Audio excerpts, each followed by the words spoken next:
பழைய கிழிஞ்ச உடுப்பும் கிழிஞ்ச சப்பாத்து நீ கொண்டா வச்சிருக்கா, எல்லா சாமான் எடுத்துட்டாங்க. உடுத்த உடுப்போட 4.5 வருஷம் வேலை செஞ்ச பணிப்பெண்ணை கொண்டு போய் ஏர்போர்ட்டில் டிக்கெட் போட்டு விட்டுட்டாங்க. எக்ஸிட் பெர்மிட் காதிம் விசா தொழிலாளர்களுக்கும் வந்தால் பெனிஃபிட் நல்லா இருக்கும் போல. அஸ்ஸலாமு அலைக்கும் வரஹ்மத்துல்லாஹி வபரகாத்துஹு. அன்பார்ந்த அனைத்து உறவுகளுக்கும் இனிய மாலை வணக்கம். இப்போ ரீசெண்டாக எனக்கு ஒரு வீடியோ ஷேர் ஆகிருந்துச்சு. அந்த வீடியோவை பார்க்கும்போது ஒரு சகோதரி அந்த வீடியோவை பதிவிட்டிருக்கிறாங்க. கார்கோனில் வேலை செய்யக்கூடிய சகோதரி. அந்த சகோதரி போட்டிருக்கிறாங்க டீட்டெயில்ஸ்.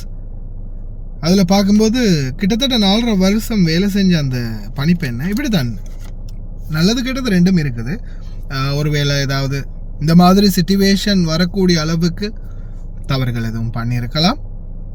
அடுத்தது சில நேரங்களில் இந்த போனஸ் கேட்கும்போது செய்கிறது, அது மாதிரி ஏதாவது தன்னுடைய சம்பளத்தை கூட்டி கேட்டாலோ இல்லை வேறு ஏதாவது நியாயத்தை கேட்டாலோ உடனே இந்த மாதிரி பண்ணுறது, பேக்கப் பண்ணுறது, இந்த மாதிரி சிச்சுவேஷன்கள் நிறைய இருக்குது. தொழிலாளி மீது தவறு இருக்கலாம், தவறு இல்லாமையும் இருக்கலாம். ஆனால் இதில் ஒரே ஒருத்தங்க பாதிக்கப்படுவீங்க. யாருன்னு பார்த்தீங்கன்னா, வீட்டுக்கு தெரியாமல் ரகசியமாக டிக்கெட் போட்டு கிளம்புவீங்க இல்லையா, உங்களுக்கு அதில் பாசிபிலிட்டி இல்லாமல் போகும், வாய்ப்பு இல்லாமல் போகும். அவங்கள தாண்டி மற்றவங்களுக்கு, அதாவது கஃபீல் நினைச்சா உடனே டிக்கெட்டை போட்டாச்சு அனுப்பியாச்சு. தொழிலாளிட பக்கம் இருக்கக்கூடிய நியாயம் சில நேரங்களில் கிடைக்க பெறாமல் போகுது. இதை பெரிய அளவில் கொண்டு போகலாம், ரிக்வஸ்ட் பண்ணலாம், தூதரகத்தை ப்ரெஷர் பண்ணலாம். அதே மாதிரி தொழிலாளர் திணைக்களத்துலேருந்து அமாலா மன்சிலியாவிலேருந்து லேபர் யூனியன் ஃபெடரேஷன் நான் ஆல்ரெடி ஆர்கனைஸ் பண்ணி நாங்கள் மீட்டிங் போட்ட அந்த லேபர் யூனியனுக்கும் மறுபடியும் ஒரு ப்ரெஷர் ஒன்று கொடுத்து வீட்டு தொழிலாளர்களுக்கும் இந்த எக்ஸிட் பெர்மிட் சிஸ்டத்தை கொண்டு வர முயற்சி பண்ணலாம். ஆனால் அதில் ஒரே ஒருத்தங்க மட்டும்தான் பாதிக்கப்பட போகிறீங்க. யாருன்னு பார்த்தீங்கன்னா, இந்த வீட்டுக்கே தெரியாமல், கஃபீலுக்கு தெரியாமல் வீட்டை விட்டு போகிறவங்க. அதாவது பாஸ்போர்ட் நம்ம கையில் தான் இருக்குது, இந்த மாதிரி பிரச்சனை இருக்குது, நான் டிக்கெட்டை போட்டு நானே போயிடட்டுமா அப்படின்னு கேட்பீங்க இல்லையா. அப்படிப்பட்டவங்களுக்கு அதுக்கு பிறகு போக இயலாது. ஆனால் அதில் அந்த 1% பார்த்தால் மற்ற அனைவரும் இதில் பாதிக்கப்படுறாங்க அப்படின்றது கன்ஃபார்மாக தெரியுது. ஏன்னா கஃபீல் கஃபீல் அப்ரூவ் கொடுக்கணும். அதே மாதிரி தொழிலாளரும் எக்ஸிட் பெர்மிட்டுக்கு அனுமதியை எடுக்கணும். அப்போ அந்த மாதிரி சிச்சுவேஷனில் கஃபீல்கள் இப்படி உடுத்த உடுப்போட கொண்டு போய் ஏர்போர்ட்டில் விட்டாங்கன்னா நிச்சயமாக அதுக்கு நடவடிக்கை எடுக்க முடியும். முயற்சி பண்ணலாம். மக்களுடைய கருத்துக்கள் என்ன அப்படின்றதையும் சொல்லுங்கள், ட்ரை பண்ணி பார்க்கலாம். அந்த சகோதரிக்கு நடந்த இன்சிடெண்ட்டை பற்றி எனக்கு டிக்டாக் வீடியோவில் தான் ஷேர் பண்ணியிருந்தாங்க. அந்த வீடியோ பார்க்காதவங்க ஃபுல்லாகவே பாருங்கள். அந்த வீடியோவை 4.5 வருஷம் வேலை செஞ்சவங்களை கிழிஞ்ச உடுப்போட ஏர்போர்ட்டில் கொண்டு போய் விட்டுருக்குறாங்க. அந்த கிழிந்த ஆடையோடையே அவங்க நாட்டுக்கு போய் சேர்ந்துருக்குறாங்க. ஏர்போர்ட்லேயும் உதவி செஞ்சுருக்காங்க. சிலர் உதவி பண்ண அனைவருக்கும் ரொம்ப நன்றி. ஆனால் இந்த மாதிரி அநியாயத்துக்கு சரியான வழி எக்ஸிட் பெர்மிட் தான். உங்களுடைய கருத்தை மறக்காமல் கமெண்டில் பதிவு பண்ணுங்கள். வீடியோ ஃபுல்லாக பாருங்கள்.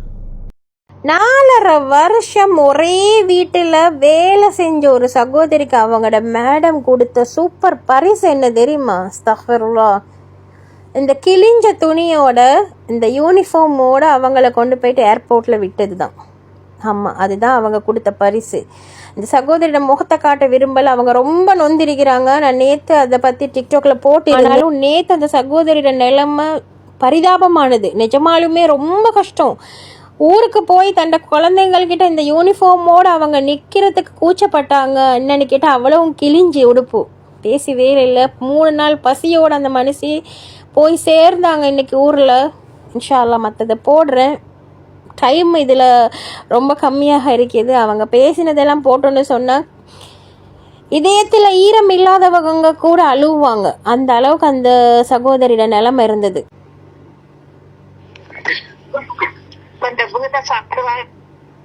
வாங்கி கொடுத்தாங்க. என்னை பார்த்துட்டு யூனிஃபார்மோட பாருங்க, வீடியோ கொண்டு எடுத்து பாருங்க. அஸ்தக்ஃபிருல்லாஹ். இப்படியே தான் உங்களை அனுப்புறாங்களா?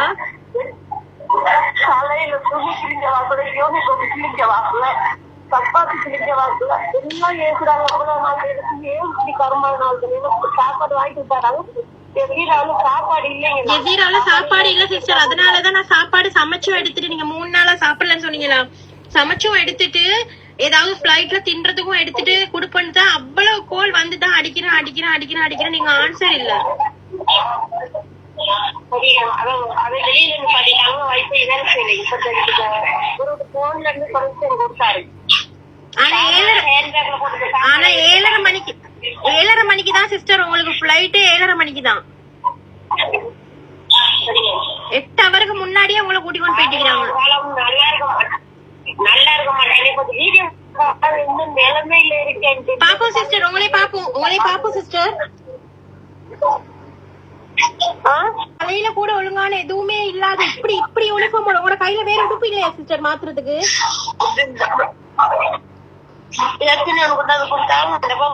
நல்ல சாமான் எடுத்துட்டாங்க.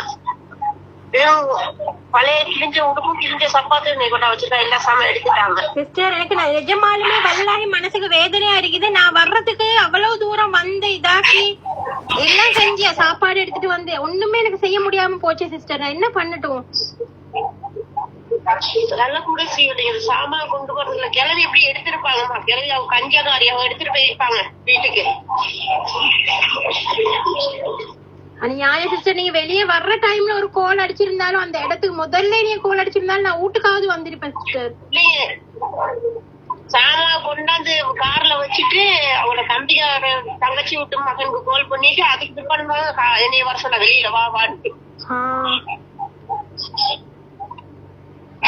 சரி வாங்கம்மா. இவ்வளவு நாள் வேலை செய்ய கூட சாப்பாடு இல்ல. ஒரு காலம் 4 நேரம் மாட்டான். ஒரு கார்ல அவ அடிப்பட்டுதான் சாகுவான். இந்த மாதிரி தேத்தனி கொட்டா கொட்டா சாப்பாடு சிஸ்டர். நிஜமாலும் எங்க குவைட்ல எந்த ஏரியாவுல இருந்தீங்கன்னு சொன்னீங்க சிஸ்டர்? குவைட்ல எந்த ஏரியாவுல இருந்தீங்க சிஸ்டர்? குவைட்ல எந்த ஏரியாவுல இருந்தீங்க சிஸ்டர்?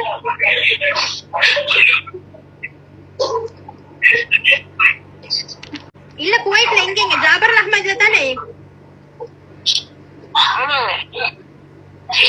கவலைப்படாதீங்க சிஸ்டர், கவலைப்படாதீங்க. நீங்க உங்களுக்கு இப்படி ஒரு அநியாயம் செஞ்சிருப்பாங்களா இருந்தா அது யாரா இருந்தாலும் அனுபவிப்பாங்க. கவலைப்படாதீங்க, அழாதீங்க. நிஜமாலுமே எனக்கு மனசு அவ்வளவு வேதனையா போயிடுச்சு.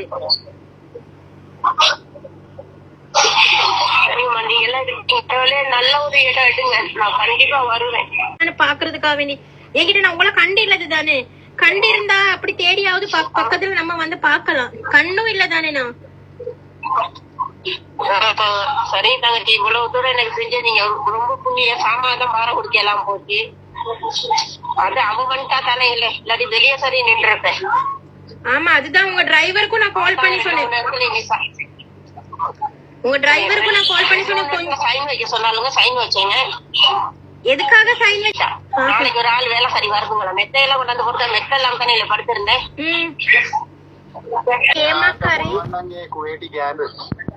කුවේටි ගෑනු එක්කෙනාට කෝල් එකක් දීලා කියන්න හරි මේ මේ කවුරු හරි ඇවිල්ලා කාගෝ එකෙන් හරි කවුරු හරි ඇවිල්ලා මගේ බඩු ටික ගෙනියයි කියලා හරි එහෙම කරොත් හරි එහෙම මම කතා කරලා මම හරි කතා කරලා බලන්නම් සර්. ඔව් මෙයාගෙන් අහගන්න විස්තර එක. සර් දැන් ඇවිල්ලා යාට කෑමක් හරි ඇඳුමක් හරි දෙන්න පුළුවන්ද සර්?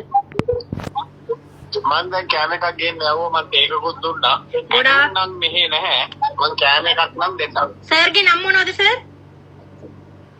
චාමර සර්. ඔයාට ඉතින් පින් සිද්ධ වෙයි. ඔයාට විතරක් නෙමෙයි ඔයාගේ මුළු පවුලටම පින් සිද්ධ වෙයි. උත්තරන්න ඔයාට හරියන්න ඕනේ කියලා මම ප්‍රාර්ථනා කරනවා සර්. පව් ඒ කෙල්ල ඒ අක්කා ගොඩාක් ස්තුතියි. මම දෙන්නම් කෑම එකයි මේක එකයි. ඒක ප්‍රශ්නයක් නෑ. පුළුවන් නම් බලන්න ඔය මේ එයාගේ පෙස්ටිය උගලන් දෙක කතා කරලා පුළුවන් නම්. හරි සර්. ඇත්තටම අල් ජසීරා එකේ මේ වගේ හිතවත්කමක් තියෙන මිනිස්සෙ කෙනෙක් මම අද තමයි දැක්කේ. ඇත්තම ඔයාට උත්තරන්න හරියන්න ඕනේ සර්. මම ප්‍රාර්ථනා කරනවා. බොහොම ස්තුතියි සර්. බොහොම ස්තුතියි. அவர் இப்ப பேசின சாப்பாடு உங்களுக்கு கொண்டு வந்து கொடுப்பாரு. உங்களுடைய சாப்பாடு இப்ப கொண்டு வந்து கொடுப்பாரு சிஸ்டர். எனக்கு உண்மையிலேயே அவ்வளவுக்கு அவ்வளவு வேதனையா இருக்கு சிஸ்டர். அவ்வளவு தூரம் நான் வந்து சாப்பாடு எடுத்துட்டு வந்து உங்களுக்கு நான் இவ்வளவு உதவி பண்ணணும்னு வந்து என்னால ஒண்ணுமே பண்ண முடியாம போனது சாரி சிஸ்டர். நிஜமாலுமே மனசே கவலையா இருக்குது. சாரி. நான் தான் உங்களுக்கு சொல்லி சொல்லணும். எனக்கு ஒருத்தர் உலகால இல்ல, நீங்க எனக்கு கிடைச்ச கடவுள் தான் உங்களை கொண்டு வந்து காட்டியிருக்காரு. டிக்டாக் மூலியமா உங்களோட நம்பர் எடுத்து மனசு எவ்வளவு சந்தோஷம். கோப்பி கொண்டாந்து கொடுத்தாங்க பால் போட்டு. நிஜமாலுமே சிஸ்டர் அந்த சாமான் இருந்திருந்தா ஏதாவது ஒண்ணு எப்படியாவது என்ன பாரமா இருந்தாலும் நான் எடுத்துட்டு போயிருப்பேன். மன்னிச்சு கொள்ளுங்க. நான் அவ்வளவு தூரம் வந்தும் என்னால ஒண்ணுமே பண்ண முடியாம போச்சு. மன்னிச்சு கொள்ளுங்க. இல்ல அவ ஒரு வெங்காயத்தோடு வீச மாட்டா, வெள்ளை கூடத்தோடு வீச மாட்டா. இல்ல நிஜமாலுமே உங்களை மாதிரி சிஸ்டர், உங்களை மாதிரி அவ்வளவு தூரம் நானும் கஷ்டப்பட்டுதான் இந்த இடத்துக்கு வந்திருக்கிறேன். இந்த மாஸ் எக்ஸ்பிரஸ்ல நான் இன்னைக்கு வேலை பாக்குறதா இருந்தா சும்மா இந்த வந்து சீட்ல உட்காரல சிஸ்டர். உங்களை மாதிரி அவ்வளவு கஷ்டப்பட்டு இருக்கிறேன். உங்க கஷ்டம் எனக்கு புரியுது. அதனாலதான் யாருக்குமே ஓடாம இவ்வளவு தூரம் உங்களுக்கு ஓடி இவ்வளவு தூரம் நிறைய பேருக்கு இப்படி உதவி பண்ற காரணம் அதனாலதான். இன்னைக்கு இவ்வளவு தூரம் நான் சமைச்சு எடுத்துட்டு வந்து உங்களுக்கு பிளைட்ல ஃபுட் எடுத்துட்டு வந்து ஒண்ணுமே எனக்கு சாமானம் கதை கல்வி வலி ஒரு ஃபுட்டு கூட எனக்கு உங்களால தர முடியாம போச்சேன்றதுதான் எனக்கு அவ்வளவு வேதனையா இருக்கு சிஸ்டர். Sorry sister, sorry. சரி பரவாயில்லைங்க, நல்லபடியா போய் போதும். நல்லபடியா நீங்க போய் சேருவீங்க. இன்னும் ஷேர் பண்ணினா நிறைய இருக்குது. அதுக்கு உண்டான டைம் இந்த டிக்டாக் எனக்கு தரல. அந்த அளவுக்கு மனசுக்கு கவலையான ஒரு விஷயம். நிஜமாலுமே உறவுகளை உங்கள்கிட்ட ஒரே ஒரு விஷயம் சகோதரிகள் கேட்குறேன். நீங்கள் எடுக்கிற காசில் கொஞ்சமாவது உங்களுக்காக வேண்டி சேர்த்துக்கொள்ளுங்க. 1000 தான் நீங்கள் சம்பாரிச்சு உங்களோட குடும்பத்துக்கு அனுப்பினாலும் உங்களுக்குன்னு சொல்லி ஒரு பிரச்சனை வரப்போ போகல.